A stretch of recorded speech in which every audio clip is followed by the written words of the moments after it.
Hello అండి. నమస్తే. ఎలా ఉన్నారందరూ? Welcome to our channel. Papa Vimochana Ekadashi.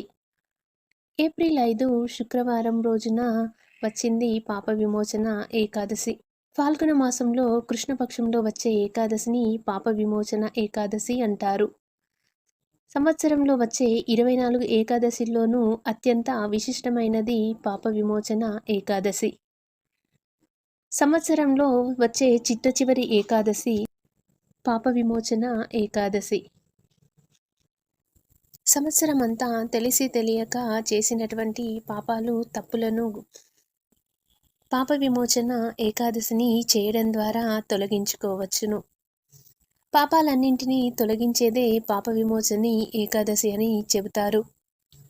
పాప విమోచన ఏకాదశి ప్రాముఖ్యత గురించి భవిష్యోత్తర పురాణంలో వివరించబడింది. ఇది మొదట లోమాస ఋషిచే మాంధాతరాజుకు, అలాగే అటు తర్వాత శ్రీకృష్ణుడు యుధిష్ఠిరుడికి వివరించడం జరిగింది. పాప విమోచన ఏకాదశి వృత్తాంతము. పూర్వం మేధావి అనే ఋషి ఘోర తపస్సు చేస్తున్నాడు శివుడి కోసం.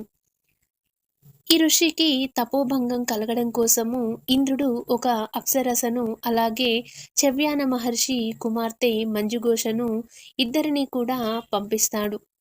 ఈ ఋషి తపస్సును భంగం కలిగించడానికి వచ్చారు ఒక అప్సరస, అలాగే మంజుఘోష. ఈ అప్సరస వలన ఆ మేధావి అనే ఋషి యొక్క తపస్సు భంగం అవ్వలేదు. తర్వాత మంజుఘోష ఎలాగైనా ఈ ఋషి తపస్సును భంగం కలిగించాలి అని ప్రయత్నించింది. అలా ప్రయత్నిస్తుండగా ఋషికి తపోభంగమవుతుంది. ఆయన మంజుఘోషకి ఆకర్షితుడై ఆమెను పెళ్లి చేసుకొని సంసార జీవితం గడుపుతుండేవాడు. కొన్నాళ్ళకి మంజుఘోషకి ఈ జీవితం నచ్చక వెళ్ళిపోవాలి అనుకుంటుంది. ఇది గమనించిన మేధావి నన్ను మోసం చేస్తావా అని మంజుఘోషకి కురూపినిగా మారమని శపిస్తాడు. దీనివల్ల ఋషి, మంజుఘోష ఇద్దరూ కూడా బాధపడుతూ ఉంటారు. అప్పుడు చవ్యాన మహర్షి వచ్చి వీరికి ఈ ఏకాదశి చేయమని చెప్తారు.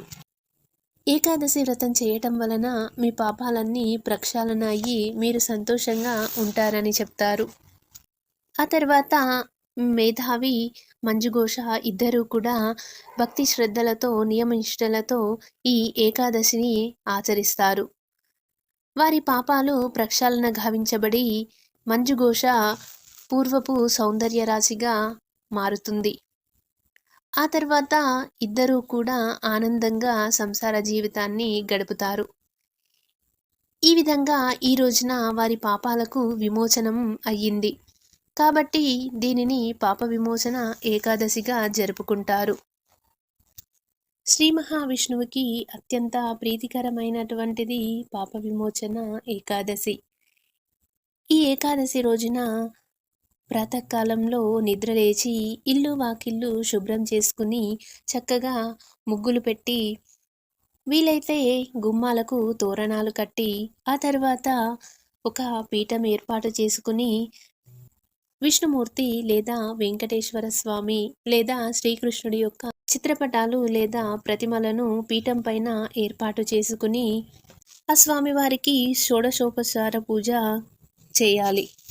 షోడశోపచార పూజ చేయలేని వారు కనీసం పంచోపచార పూజ అయినా చేయాలి. అంటే దీపం, ధూపం, నైవేద్యం, అలాగే పూలు, పండ్లు సమర్పించాలి. ఆ తర్వాత పగలంతా ఉపవసించాలి. ఏకాదశి రోజుల్లో ఎటువంటి పరిస్థితుల్లోనూ ఎవరైనా సరే అన్నం తినకూడదని శాస్త్రవచనము. ఈ రోజున పండ్లు, పాలు లేదంటే ఉప్పుడు పిండి మొదలైనటువంటి వాటిని స్వీకరించి ఉపవసించాలి. ఉపవాసం చేయలేని వారు సాధారణంగా భోజనం చేయవచ్చును. వారి వారి ఆరోగ్య పరిస్థితులను బట్టి ఉపవాసము చేయటము మంచిది. ఏకాదశి రోజున ఉపవసించి ద్వాదశి రోజున మళ్ళీ స్వామివారిని పూజించి షోడశోపచార పూజ చేసి స్వామివారికి దీపధూప నైవేద్యాలు, పండ్లు, పూలు, అలాగే ప్రసాదాలు నివేదన చేసి అటు తర్వాత పారణ చేయాలి. ఈ పారణకి ముందుగా ఎవరైనా బ్రాహ్మణునికి స్వయం పాకం ఇవ్వటము, లేదంటే ఒకరికి భోజనం పెట్టి ఆ తర్వాత పారణం చేయటం వల్ల అత్యుత్తమమైన ఫలితాలని పొందుతారు. పారణ అంటే నమలడము అని అర్థము, అనగా భుజించడము అని అర్థం. ఏకాదశి ఆచరించేవారు బ్రహ్మచర్యం పాటించాలి, నేలపైనే శయనించాలి. ఈ రోజున విష్ణు సహస్రనామము, అలాగే లక్ష్మి అష్టోత్తరము మొదలైనటువంటి స్తోత్రాలను పఠించటము మంచి ఫలితాలని ఇస్తుంది. Thank you for watching our video.